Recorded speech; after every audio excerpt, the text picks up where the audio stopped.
ጠቅላይ ሚኒስትር ቢንያሚን ኔታንያሁ በተከሰሱባቸው ፋይሎች ምህረት እንዲደረግላቸው ለፕሬዝዳንት ይስሐቅ ሄርዞግ ዛሬ ጥያቄ ማቅረባቸው ተገለጸ።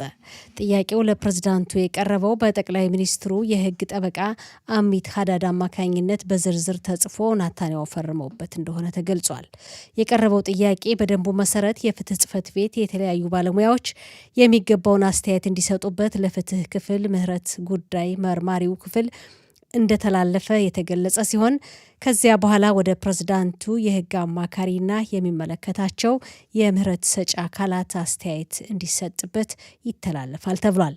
በፕሬዝዳንቱ ጽሕፈት ቤት በኩል የቀረበው የምህረት ጥያቄ ከተለመደው የተለየና የተለያዩ ተጽዕኖዎችንም እንደሚፈጥር የተገለጸ ሲሆን በጥያቄው ላይ የሚመለከታቸው ባለሙያዎች አስተያየት ከሰጡበት በኋላ ፕሬዝዳንት ይስሐቅ ሄርዞግ በኃላፊነትና በታላቅ ክብር ጥያቄውን ያስቡበታል ተብሏል። የተከበራቸው አድማጮቻችን ስርጭታችን እንደቀጠለ ነው። ሰጠኝ እንግዲህ የተለያዩ ርዕሰ ጉዳዮች አሉ። አሁን ደግሞ ረፈድ ሲል የሰማነው አዲስ መረጃ አለ። ጠቅላይ ሚኒስትር ቢንያሚን ኔታንያሁ እንግዲህ የተለያዩ የክስ መዝገቦች ተከፍተውባቸዋል። በነዛ ዙሪያ ምህረት እንዲደረግላቸው ለፕሬዝዳንት ይስሐቅ ሄርዞግ ይፋዊ በሆነ መንገድ ጥያቄ ማቅረባቸው እየተገለጸ ነው። እንዴት ነው ጉዳይ? አዎ በዜናም ተመልክተሽዋል።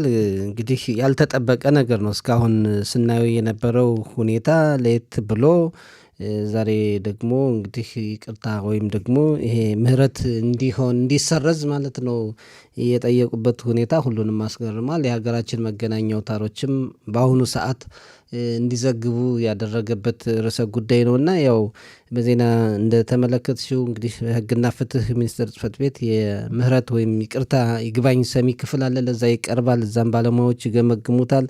ለመንግስት ህግና ፍትህ አማካሪዋም ይቀርባል። እዛ ወደ ፕሬዝዳንቱ ብዙ ሂደቶችን ያልፋልና የፕሬዝዳንቱ ጽሕፈት ቤት የምህረት ጥያቄው ደብዳቤው የተለየ ነው የሚል አድናቆት እንደሰጠ ነው ማለት መቅረቡን ያደነቀበት ሁኔታ እንዳለ ነው የተገነዘብነውና ወንጀል ሰርተዋል ተብለው በተጠረጠሩበት ጠቅላይ ሚኒስትሩ በዚህ በይቅርታ ደብዳቤያቸው አላመኑም የሚል መረጃም ወጥቷልና ዋናው የህብረተሰብ ፍላጎት ይሄ የህግና ፍትህ ዙሪያ እሳቸው የሚመላለሱበት ጉዳይ ፍርዳቸው ፍርድ ቤት የሚሄዱበት ጉዳይ የተጠረጠሩባቸው ጉዳዮች እንዲያበቃ ስለሚፈልጉ ነው የሚል ነው። ዝርዝር ሁኔታው እንግዲህ ቀስ እያለ የሚወጣ ነው። አሁን የጠየቁበት ሁኔታ ከፖለቲካ አንጻር ነው ወይስ በነገሩ አምነውበት ነው የሚለው ገና የሚታይ ይሆናል። ወርቅነሽ የምትጨምሪው ካለ? የምጨምረው ብዙም የለም። ጠቅላይ ሚኒስትሩ እንግዲህ ይህን ነገር ያቀርባሉ ተብሎ እስከዛሬ ድረስ ማለት ይቻላል አይጠበቅም ነበር ይቅርታ እንዲደረግላቸው። ባለፈው የአሜሪካው ፕሬዝዳንት ዶናልድ ትራምፕ ነው እንግዲህ በእስራኤል ክነሴት በእስራኤል ፓርላማ ንግግር ባደረጉበት ጊዜ እንደ ቀልድም ታይቶ ነበር። እንደውም ያው ምን አለበት ክቡር ፕሬዝዳንት ለጠቅላይ ሚኒስትሩ ይቅርታ ብታደርጉላቸው ይሄ ነገር እኮ ቀላል ነው፣ በቀላል ማየት ይቻላል ብለው ካቀረቡት በኋላ በአንዳንድ ፖለቲከኞችም ሀሳብ ሲነሳ ነበር። የጠቅላይ ሚኒስትሩ ባለቤት ነው እንደውም ይሄ ነገር ይቅርታ መጠየቅ አለበት ብለው አጥብቀው አንዳንድ ፖለቲከኞች ጋርም እንደተወያዩ ባለፉት ቀናት ሲነገር ነበር። እንግዲህ ዛሬ በይፋ አይተናል። ጠቅላይ ሚኒስትሩ ከዚህ በፊት የውጭ ሀገር ጋዜጠኞች ሲጠይቋቸው እንደ ጥፋተኛ ይቅርታ ቢደረጉለት እርስዎ ራስዎ እንደ ጥፋተኛ ያሉ ወይ ሲባሉ በጭራሽ ይሄ ሊሆን አይችልም፣ እኔ እንደ ጥፋተኛ ራሴን ማየት ሳይሆን እኔም ይቅርታ አድርጉልኝ ብለው እንደማይጠይቁ አይነት ነበር የታየው። እንደው ግን እንደተባለው አሁን ምን ተገንቶ ነው? ለምን ጥቅም ይሆን? ብዙ ጥያቄም እያስነሳ ነው። ለምን ጥያቄውን አቀረቡት አሁን የሚል ሀሳብና እንግዲህ ምናልባት ከዚህ ይህን ተከትሎ ከፖለቲካው ጋር ተያይዞ የሚመጣ ነገር ይኖር ይሆንም እየተባለ ነው። ለውሰጤ ምናልባት ከምርጫ ጋር የተያያዘ ነገር ሊሆንም ይችላል። እንግዲህ የዚችን ሀገር ሁኔታ የፖለቲከኞችን ሁኔታ እንዲህ ነው ብሎ መገመት አይቻልም። በየጊዜው የሚቀያየሩ ነገሮች አሉና ምናልባት ደግሞ ይሄ ጠቅላይ ሚኒስትሩ ብዙ ጊዜ እየወሰደ ነው እሳቸው እዛ ቀርበው በተጠረጠሩባቸው ጉዳዮች መልስ ሲሰጡ እና ይህንን ነገር ለማሳጠር ፈልገውንም ሊሆን ይችላል። ከፖለቲካ ጥቅምም ሊሆን ይችላል። በብዙ ሁኔታ የሚታይ ነገር ነውና አሁን ቅድም ባልሽው መሰረት ፕሬዝዳንት ትራምፕ እንኳን